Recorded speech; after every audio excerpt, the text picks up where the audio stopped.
What we're looking at today is, and we're going to look over the next couple of lessons, is how we use what we know so far in chemistry about how to extract metals from their ores. So actually taking the metal, like from the metal oxides, so things like iron oxide, aluminium oxide, etc., and actually getting the pure metal.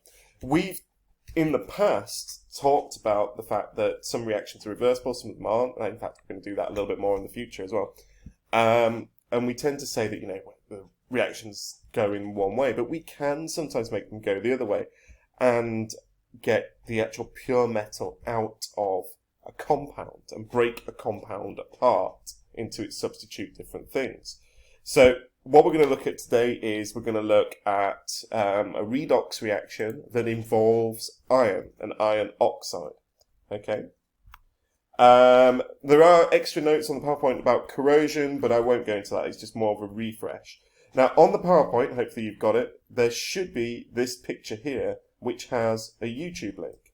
And the YouTube link will take you to a video which takes you through the different stages involved in in a blast furnace and the different parts and what's included in the blast furnace.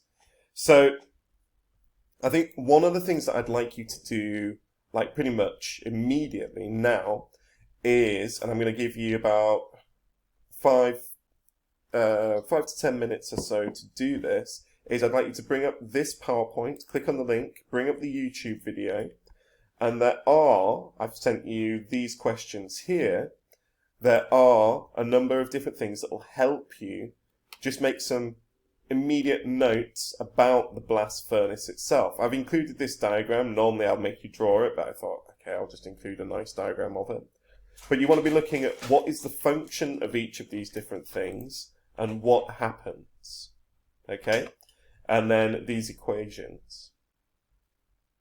So, for now, the first 5-10 minutes or so. These raw materials, sinter, iron ore and coke, meet each other at the blast. So the blast furnace video should look a little bit like this when it comes up.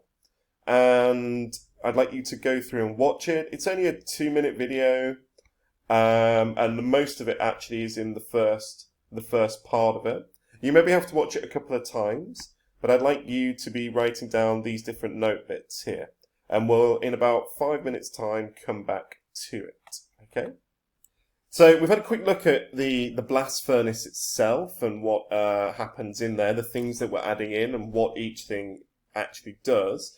Now, normally what we do in the lesson is there is a lovely experiment where you can make a blast furnace on a match head and you'd make your own iron, but unfortunately we can't do that. Here are the instructions for it, and here's a very kind of stylized drawing of the blast furnace, but I've already given you one on your notes. Now, we look at some of these, you'd have to excuse the crudeness of the drawing in the background. So we're putting in carbon and iron oxide. Okay, so what's happening is the carbon is reacting with the iron oxide or with oxygen to give us carbon monoxide, which then also reacts with the iron oxide to give us carbon dioxide. The carbon is more reactive, that's why it's in our reactivity series. It's more reactive than iron, so it can displace it, okay? The other thing we need to think about here is we have these reduction, where we're losing oxygen, and oxidation reactions, where we're gaining oxygen. This is just sort of a refresh of stuff that we've done before. Now, the extension to that video told us that really the actual iron that we get from a blast furnace is a bit impure, so it makes it quite brittle. So there are different processes, and again, this is extension. It's called the Bock process, where they blast oxygen through it to remove any of the carbon that's left over, and then add carbon to make it into steel. Now, the other thing that we need in our notes for this, other than just a blast furnace, is or are these different reactions. So there are 5 different chemical processes that are happening during, in the blast furnace, and you need to know the reactions for all of them. Okay? So, I mean, the PowerPoint has the next ones on there. They're not balanced equations, but you need to include these into your notes. Okay? And balance the equations.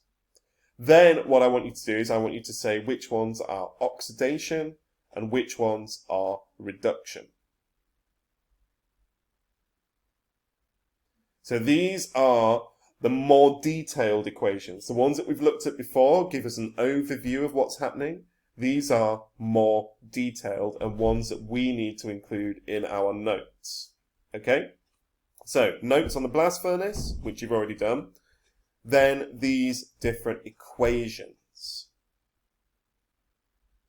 Then what I'd like you to do is I'd like you to complete the exam question, which is this one here.